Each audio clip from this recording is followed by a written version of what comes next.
The visuals that we're going to show you are of the national capital, a residential colony in the capital that has been completely inundated after a significant breach in the Monarch Canal that led to severe flooding. Look at the visuals on your screens. It shows the situation in a residential area where people are wading through knee-deep waters. The area has been completely deluged. This area is JJ Colony in the Bhavana area, and the drone visuals from the location show houses being completely submerged and people wading through knee-deep water. On your screens are visuals that have been captured by the drone camera as well after the sub-branch of the Monarch Canal broke. The breach took place at around 11 p.m. last night when the walls of the canal broke. Times Now's Amit Gautam files this report from the spot. Take a look. मैं इस वक्त north Delhi के JJ colony के F block पर हूं और तस्वीर देखिए क्या हालत हो चुकी है। दिल्ली की तस्वीर आपके सामने है और ये तस्वीर अपने आप में बयां कर रही है कि इस वक्त जेजे कॉलोनी नॉर्थ दिल्ली या पूरी दिल्ली के आसपास की बात करूं कि क्या हालत है। लोग अपने घर जाने को तो मजबूर हैं, लेकिन जो बच्चे हैं वो इसका जरूर आनंद ले लें, लेकिन जो बड़े लोग हैं या फिर जिनको जरूरतमंद है, जहां घर लोग रह रहे हैं, उनको कितनी परेशानी हो रही होगी, ये तस्वीर आपको ये बयां करती है। देखिए यहाँ पर पूरी तरीके से पानी भरा हुआ है। जहां आपकी नजर जा रही होंगी वहां आपको पानी नजर आ रहा होगा और यहाँ पर जो आसपास लोग रह रहे हैं वो कितना मजबूर हैं वो आप देख सकते हैं। जो यहाँ पर लोग रह रहे हैं और मजबूर हैं वो ना घर से बाहर निकल पा रहे हैं, ना घर के अंदर जा पा रहे हैं और इसी वजह से उन्हें काफी तकलीफें हो रही हैं काम काज को लेकर। बताया जा रहा है यहाँ पर बिजली भी नहीं है और सबसे बड़ी बात यहाँ पर प्रशासनिक की टीम कोई भी काम नहीं कर रही है। लेकिन करने के लिए जरूर आई, लेकिन कोई भी अभी कार्रवाई नहीं है। लेकिन आपको बताते हैं योगेंद्र चंदोलिया जो यहाँ के सांसद है वो यहाँ पर आए और उन्होंने ये हाल देखा और उन्होंने तुरंत इन्फॉर्म किया जल बोर्ड को, कहा कि जल्द से जल्द हो। वजह बताई जा रही है कि वहां पर पाइपलाइन है वो टूट गई है नहर, उस वजह से चीजें यहाँ पर पानी भरा है। लेकिन सवाल यही खड़ा होता है कि दिल्ली सरकार प्रशासन क्या कर रहा है, अभी तक उसने काम करना शुरू क्यों नहीं किया है। Now, taking to social media platform X, Delhi Minister Atishi also posted pictures and said that the Delhi Jal Board is working in close coordination with the Haryana Irrigation Department that maintains the Monarch Canal. She added that water has been diverted to the other sub-branch of the canal and that repair work will be completed very soon. She also added that the canal will be functional from tomorrow. But the residents of JJ Colony in Delhi are complaining about the administration's approach towards the problem. They say that after the breach of the canal, local leaders just came there, took stock of the situation, but did nothing to handle the situation or make it better for them. In fact, some also highlighted that illegal activities in the area is what caused the weakening of the walls. Light नहीं है colony में, सब कुछ परेशान हो रहे हैं। घर से बाहर बैठे हम, पानी पानी हो रखा है पूरी कॉलोनी में। कोई नहीं आया जल बोर्ड की तरफ से या फिर कोई नहीं आया। एनडीआरएफ भाई जो भी चलेगी, जो विधायक वो तक नहीं आया। एनडीआरएफ भाई वो भी चलेगी यहाँ से मुड़ के। पानी नहर टूटी हुई है, कम से कम 25 फुट पूरी नहर टूटी हुई है। 25 फुट हम देख के आए, नहर टूटी है, पूरी नहर का पानी कॉलोनी में आ रहा है। और नहर का पानी का भी बंदोबस्त बंद कर रहे हैं। कुछ नहीं हुआ, कुछ नहीं है। ओनली मिट्टी डाल रहे हैं, जेसीबी लगी हुई है, कुछ नहीं हो रहा है।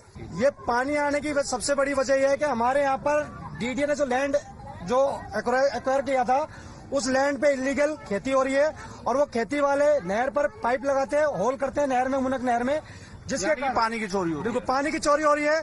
और आज से करीब 12-13 दिन पहले 27 जून 2024 को मैंने एक वीडियो भेजी थी नहर की अपने साथियों के ग्रुप के माध्यम से कि भाई ये नहर में पानी का कटाव ले चुका है। जब दिल्ली में चरम सीमा पर राजनीति हो रही थी पानी को लेकर, मैंने बोला जी पानी की कमी नहीं, पानी बहुत आ रहा है, लेकिन पानी लीक हो रहा है, ये हमारे JKL ब्लॉक को डुबाएगा।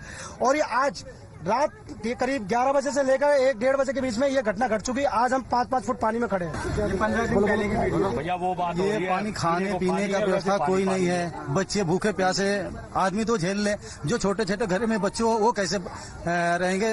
अभी तक कोई प्रशासन ने सूझ नहीं ली, जो भी आए देखे और चले गए मुखदर्शक बन के। मैंने उनसे बात करी, जो डीएम मैडम आई थी, मैंने उनसे बात करी। मैडम वो कह रही पहले ये नेचुरल पानी निकल जाए, उसके बाद हम कार्रवाई करेंगे। कार्रवाई कब करेंगे? जब ये सूखने के बाद जो हैजा डायरिया से बीमारियां होंगी, बच्चों पे आई फ्लू होगा, ये उसके बाद करेंगे। कई बार उनको बोलने के बाद ही वो बच्चे सुबह से भूखे हैं, रात से भूखे हैं, फैमिली में घर में खाना नहीं बना हुआ। उनसे बोला गया, कह रहे आप लोग अपना देख लो, उसके बाद हम लोग अपना देखेंगे। तो ये प्रशासन का जवाब है। प्रशासन कोई सूद नहीं है यहाँ पे। प्रशासन बिल्कुल ही निठल्ला है और सोया हुआ है। क्या बोल रहे हैं? पानी की हालत है, पानी की हालत ये हो रही है कि हमने इनको पहले से इस प्रशासन को बोल रखा था कि भाई ये नहर को संभाल लो, नहर की पानी लीकेज हो रही है, पर उन्होंने कुछ सुनते नहीं है, कहते नहीं है, मानते नहीं है पब्लिक की।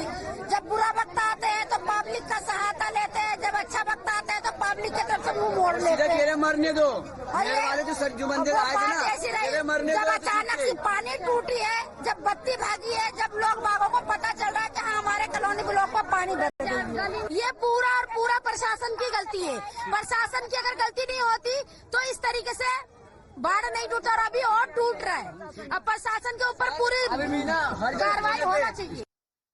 Well, taking stock of the situation, the Delhi Flood Control Minister and Aam Aadmi Party leader Saurabh Bharadwaj has also informed that he asked the Chief Engineer of the Flood Department to reach the spot and provide help to the Jal Board officials. He also pointed out that the line channel of the CLC comes into Bhavana, that carries water from Haryana. So the politics around the issue still continues.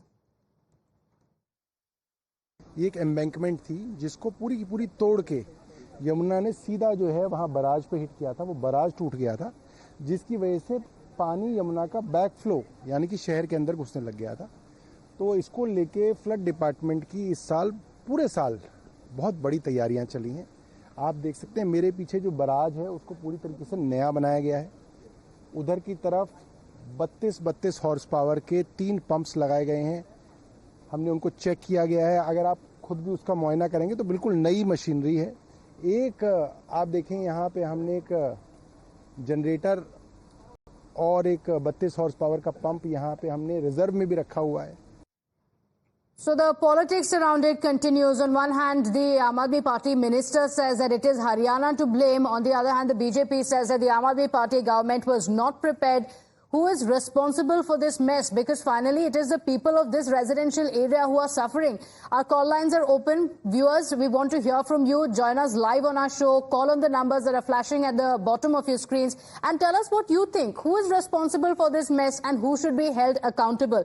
Let's go across to my colleague Amit for a live update on what's the situation on the ground. Amit, the barrage opened up at about 11 p.m. yesterday. That's when the breach was reported. It's been close to over 14 hours now. What is the situation on the ground? Has it become better? Have the officials visited this spot? What is the situation there?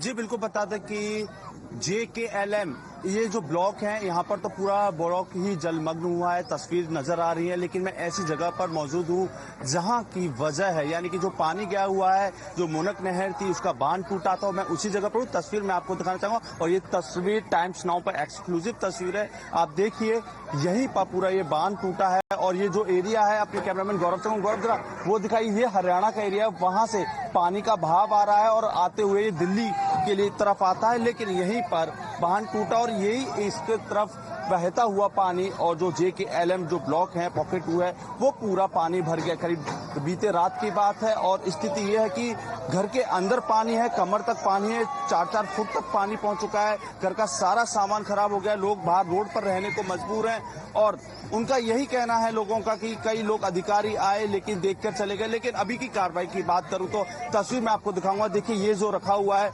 Haryana की तरफ से जो दिल्ली पानी आता है वो बंद कर दिया गया है। ये कट्टे रखे हुए हैं, कंक्रीट है।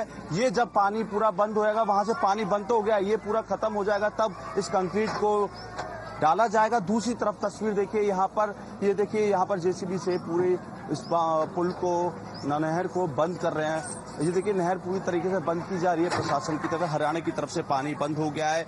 जब स्थिति बेकाबू हुई तब प्रशासन भी एक्शन में आया, सरकार ने भी कोशिश की, लेकिन लगातार सवाल यही उठ रहा है और जनता यहाँ के जो लोग हैं वो हमसे यही कह रहे थे कि पहले ये काफी कमजोर थी, यहाँ पर पानी की चोरियां भी होती थी, लेकिन लगातार वो प्रशासन को इन्फॉर्म करते थे, लेकिन प्रशासन कोई भी खबर नहीं लेता था। 27 तारीख को एक वीडियो उन्होंने बनाया था, चोरी का भी वीडियो, तो साथ ही साथ ये बोला था नहर कमजोर है, इसको कुछ ना कुछ दुरुस्त करिए या फिर इस पर कुछ काम कीजिए, लेकिन किसी भी अधिकारी ने कोई भी जवाब नहीं था।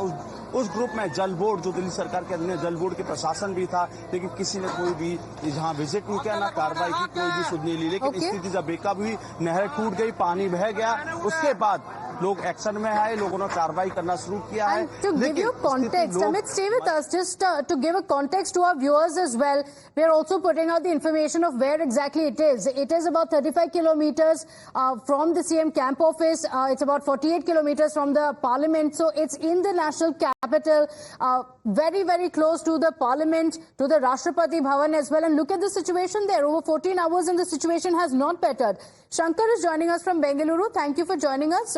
Shankar Arre, what do you think of the situation? Who is responsible? I was quite tragically amused to hear the AAP minister talk, because as is their wont, they will blame everybody under the sun for their own mistakes and take credit for something they have never done. I mean, it's ridiculous to hear them while the people are suffering there in that area. I mean, it's sad. It's very sad to have these fellows. Yes, it is sad because people continue to suffer and the political leaders are only blaming each other. So, Shankar, thank you for joining us. The situation is pathetic. The visuals on your screen show the situation. It's been 14 hours now, over 14 hours, but the residents continue to wade through these knee-deep waters. And who's accountable for the damage that has taken place onto the roads, in their homes, in the furniture as well?